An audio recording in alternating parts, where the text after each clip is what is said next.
All right, go ahead, Inaz, and then I want to answer this question in the chat. Go ahead. All right.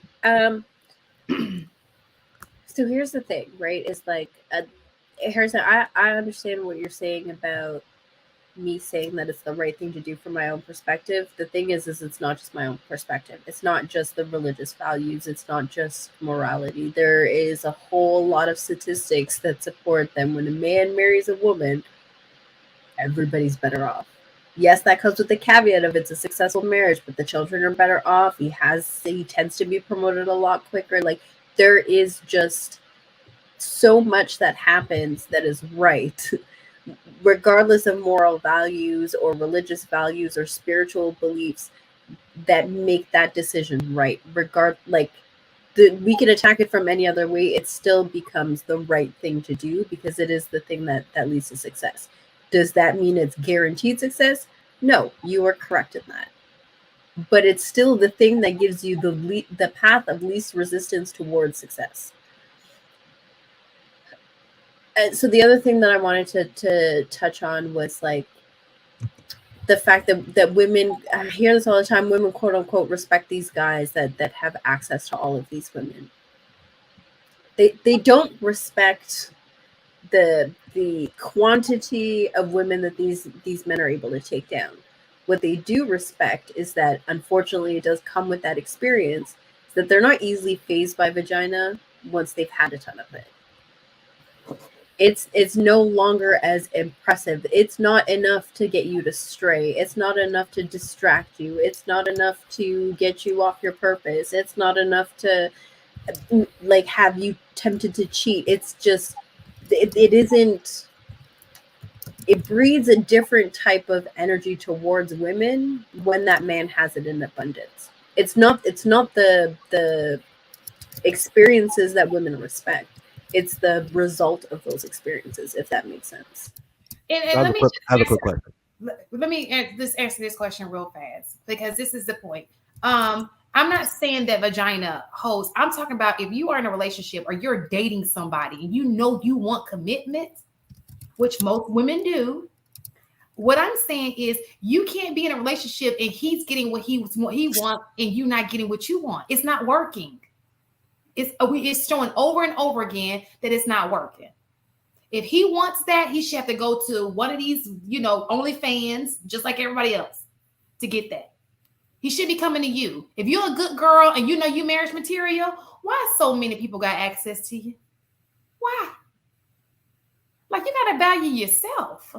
Why should he value you and you value yourself? That's all I'm saying.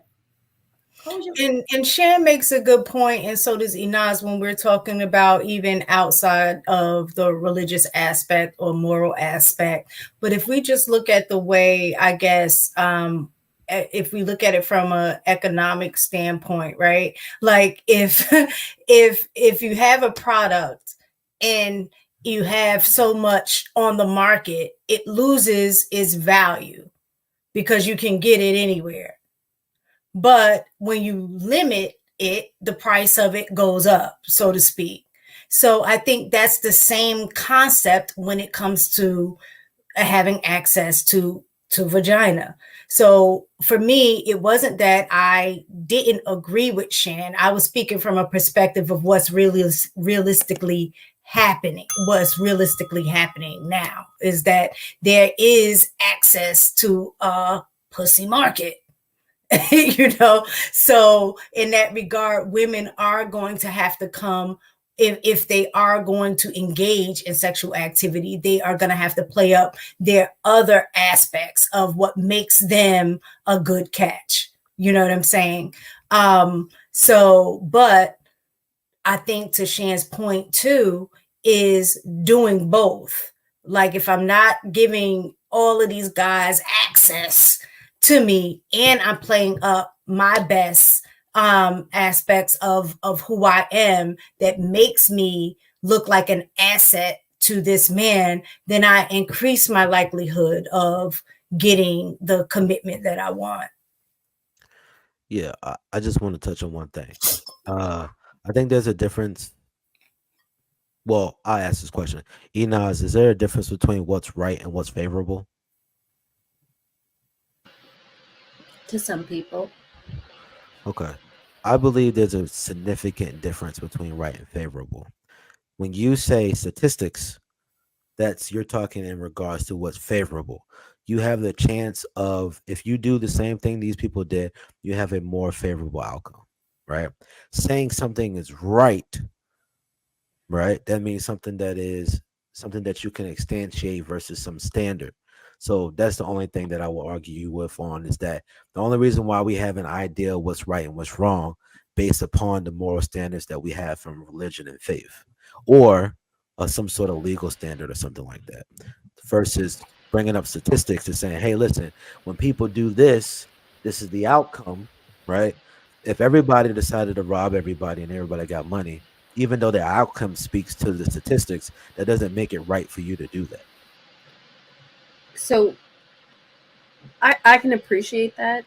I think that, to me, the way that I'm looking at this is you got to make a decision to get the outcome. And the decision is either the right decision or the wrong decision. The outcome of the right decision is what makes it favorable, right? If that makes sense. But the decision to get married gives you all of these favorable outcomes. The decision to not get married is what has led us to where we are now. So it's still, there's still the right and wrong, and it's still substantiated by statistics. It's also double enforced with morality, spirituality, and religion. You know what? So let me just say this real fast.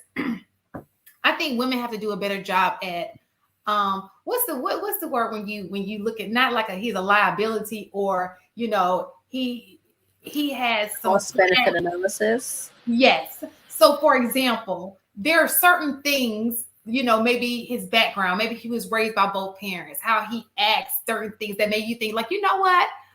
I could probably trust him. He moves in a certain, a certain kind of way, tiptoe. He's doing this, and this. But I think that what we do is we don't do that at all. And we think we're special for some strange reason. We forget that he's got 5 other baby mamas, and we're like, well, I'm different. He's not gonna do my child like that because I'm different. And we feel like we can change him. So you get into that because he's sweet talking to you and you end up being number 6. I think that we have an issue with that. We always think we're the one to change him. Oh, he didn't marry them because of the. Well, he didn't marry you either. You know what I'm saying? But you thought you were the one who was going to change his mind. Does that make sense? But if you look at people, there are certain people who are raised certain, and this is not foolproof. It's not like it's 100%. But there are some people raised certain ways. You can tell he has, his parents don't play that, or his, that you can be like, okay, I can take a chance on him. And even if I lose, like the chances of me lose a little less than if I took a chance on him. You understand what I'm saying? Does that make sense? Mm-hmm. And we don't do that. You're cooking up tonight, girl. I guess it's like I guess that's where the vetting comes in, like when you guys vet, and everything. But we don't do that at all.